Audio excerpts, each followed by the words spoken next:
नमस्कार। आप सब कैसे हैं? मुझे आपको कुछ कहना है। बहुत टाइम पहले जब मैं अमृतसर में रहती थी, मेरे बच्चे भी बहुत छोटे छोटे थे, तो हमारे जो पड़ोसी थे ना, जहाँ मैं ससुराल में रहती थी, वो बहुत लालची थे, बहुत ज़्यादा लालची थे। वो अकेले नहीं लालची थे, उनका सारा परिवार ही बहुत लालची था। उनको हर चीज़ में लालच था, मतलब किसी से मांगने में लेने में कोई शर्म नहीं करते थे। तो जो हमारे साथ वाले पड़ोसी थे ना, उनके 3 बेटे थे और एक ही बेटी थी। तो मतलब वो इतने लालची थे, मतलब लड़के वालों से लड़की वालों से सबसे। उन्होंने जहाँ लड़की की शादी करी थी ना, वो उनसे भी चाहते थे बहुत समय। और लड़कों की शादी में तो हर माँ बाप चाहते हैं, पर ये तो बहुत ज़्यादा ही चाहते थे, बहुत। तब इन्होंने ना मेरे सामने सामने बड़े बेटे की शादी की। उनसे इतना दहेज, इतना, वो वैसे अमीर भी थे, उनकी अकेली बेटी थी। वो उन्होंने बहुत कुछ दिया, बहुत कुछ दिया, लेकिन ये लोग संतुष्ट नहीं हुए। और इन लोगों ने ना इतना मतलब ही उस लड़की को तंग किया और उसको घर से निकाल दिया। बड़ा बेटा ना गुस्से होकर घर से चला गया। जो छोटा बेटा था ना, उसने ठीक ठीक घर में शादी की थी, लेकिन उसको ये लोग माँ बेटी सब इतना तंग करते थे, इतना तंग करते थे, ये लेके आ वो लेके आ। जो तीसरा बेटा था ना, वो अब अच्छी नौकरी में लग गया, वो बाहर रहता था। इनकी जो बेटी थी ना, वो चंडीगढ़ में रहती थी। जब भी छुट्टियों में आते ना, इनको पता था जिस बेटे की शादी करनी है उसकी तो गर्लफ्रेंड है, उसने उसी के साथ शादी करनी है। तब भी ये बहुत चालाक थी, लालची थी। ये पता है, शाम को सलाह करती, अच्छे अच्छे कपड़े पहनती, कि कभी अपने माँ को बोलती, आपने ना वो अमृतसर में ना खाने पीने की बहुत मतलब मौज है, हलवाई भी बहुत हैं, यहाँ से ये मिलता है वहाँ से।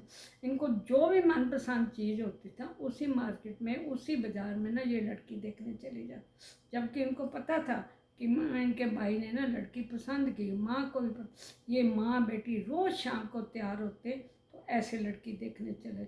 और फिर 2-3 दिन के बाद ना उनको मना करते, खूब वहाँ खाती पीती, उनको ये बोलती ये लिख के आइए, क्योंकि इनके तो शाम पार हो जाती। ऐसे इनका ना एक सिस्टम ही हो गया था कि मतलब भाई रोज़ किसी से कुछ मांगना, रोज़ किसी लड़की वालों को। बहुत सारे लड़की वाले मेरे से भी पूछने आते थे ये कैसे लोग, पर मैं तो कुछ नहीं बोलती, ये कह सकती थी ना अच्छे हैं, मैं ये कहती कि अच्छे हैं। तब इतनी देर में इन्होंने जो बड़ी बहू को निकाला था ना, उसके बड़े बेटे को समझ आ गई कि ये तो मेरी माँ और बहन ने इसको निकाल। वो अपने ससुराल गया, वो अपनी मतलब भी ससुराल में जाके अपनी बहू को ले आया। तब उसका अच्छा जीवन बीतने, वो अलग से रहने लगा बड़ी दूर। तब उसके 2 बेटे हुए, प्यारे प्यारे, उनकी गृहस्थी बहुत बस गई। जो बीच वाला बेटा था ना, वो माँ बेटी अपनी बहन की बहुत कहना माँ, वो इतना तंग करता, इतना अपनी वाइफ को तंग करता, अपने बच्चों को भी मारता, और उनकी मतलब अपनी माँ और अपनी बहन के लिए बहुत कुछ करवाता, बहुत डिमांडें मंगवाता। जो तीसरा बेटा था ना, वो फिर भी अच्छा था, लेकिन उसको तो पता ही नहीं घर में क्या हो रहा है, इन लोगों ने ना सब लड़की वालों से इतनी बड़ी बड़ी, और इनका ना करने का पता है आपको क्या बताऊँ। इस लड़की ने नाखून नहीं कटे, इसका आईब्रो अच्छे नहीं बने, इसका कोई बहाना नहीं होता था। इनको पता था हमने रिश्ता नहीं करना, मतलब छोटे छोटे कारण बोल के ना लड़की वालों की मतलब इतनी और ये भूल ही गए इनके घर में भी लड़कियां हैं। जिनके घर में लड़कियां होती हैं ना, वो ज़्यादा ऐसे नखरे नहीं उगाते।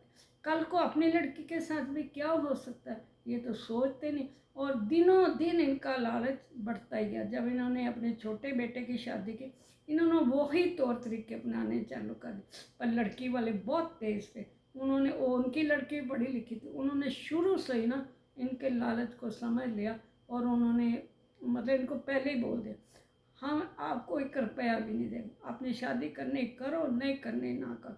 लेकिन इन्होंने शादी तो कर ली, बाद में तंग करना। वो लड़की वालों ने इनको 1 रुपया भी नहीं दिया। कहते हम देने को तो सब कुछ दे सकते हैं, पर लालच के लिए हम आपको कुछ नहीं देंगे।